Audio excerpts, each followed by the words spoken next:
Park police are... Start by storming Blackgate!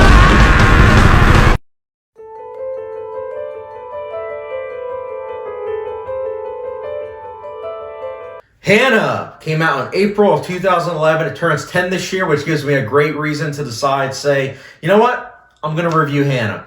So with Hanna turning 10 this year, I figured I would give you guys a little bit of backstory with my relationship with this movie. Because let's face it, movies are honestly kind of like friends. We all have a backstory about certain movies. Other kinds, we don't really, because sometimes we don't even really remember. But Hanna, I will never forget the backstory of this movie. I remember seeing the trailer the first time when I saw the movie The Eagle, when it came out in, I believe it was February 2011.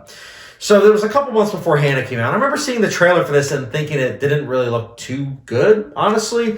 And then it was kind of confirmed that summer because one of my friends, best friends, honestly, I've been friends with him now for over 10 years, he saw it and he was like, that movie was terrible. And I was like, oh, I'll stay away from it. But then let's cut to the next summer of 2012. I decided I wanted to see for myself how bad this movie is because I remember my friend talking about how bad it was. And I saw it the summer of 2012 and I hated it. I hated the score. I hated the cinematography. I hated the characters and the way they ran. Very open-minded, Chad. I hated it. I hated it so much that I actually gave it a rating. Yes, this is the first film that I actually rated. I never gave any movies, star ratings at all. I didn't do reviews at all. I didn't do any of that. But this movie, I decided to actually review. At this point, I, would type out reviews and everything. And I did that. I typed out a review, basically saying how much I hate the movie, and I gave it a 0.5 to 5-star rating. From then onwards, every single movie I saw, I would give a rating to. And 10 years later, I'm still doing that. The reason why I'm giving all this backstory is because we then cut to a couple years later, the summer of 2015. And the summer of 2015 is when I created my YouTube channel. And for some reason, I decided that I'm going to revisit Hanna to see if it's as bad as I remember. And 3 years later, with it being the summer of 2015, watching it, I said, this isn't bad. This is actually good.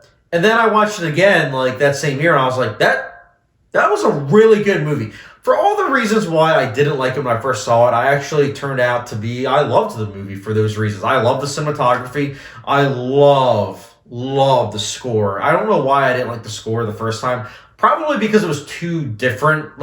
I was so used to Transformer-based scores and the Jason Bourne type scores. And truth be told, it's kind of ironic that Chad at age 15 watching Hanna for the first time didn't like Hanna, but he loved Transformers and the Jason Bourne movies.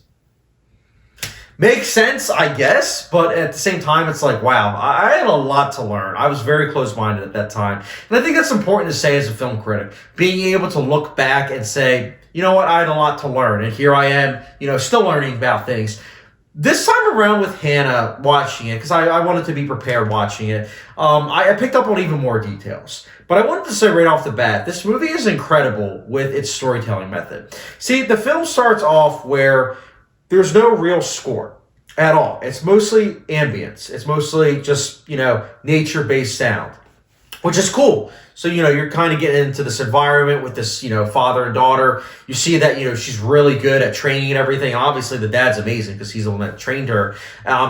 He's very much so into knowledge, of the world and everything. And she's slowly getting to know everything. And as this is going on, their relationship as it's progressing, you start to realize that she is not in tune with the outside world. She only knows the environment that her dad set.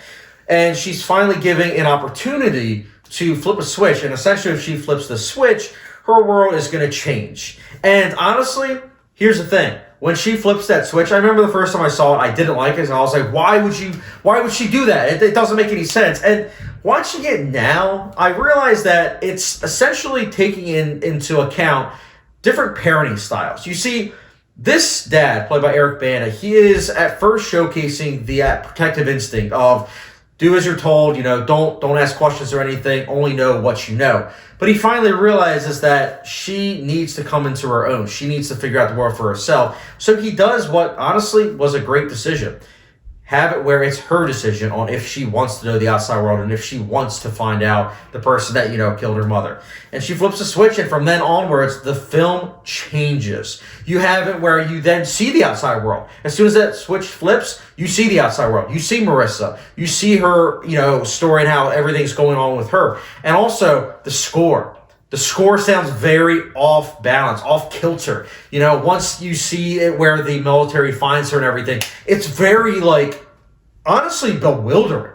It's bewildering to the point of, the sound is becoming music, to the point of where the music is something where the main character, Saoirse Ronan, doesn't know about the music. She doesn't know music. It's something that a part of her character is that she's not really in tune with the world, which in turn means she doesn't know what music is. She knows the definition, but not what it sounds like. So it's kind of like the progression. The score is like the progression of her figuring it out, which is why it sounds off balance.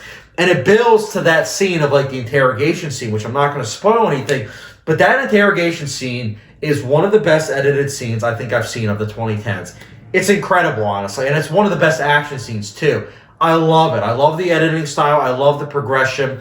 I also just love, honestly, how the story is essentially mixing action, coming of age, and art house, because the movie is very artsy.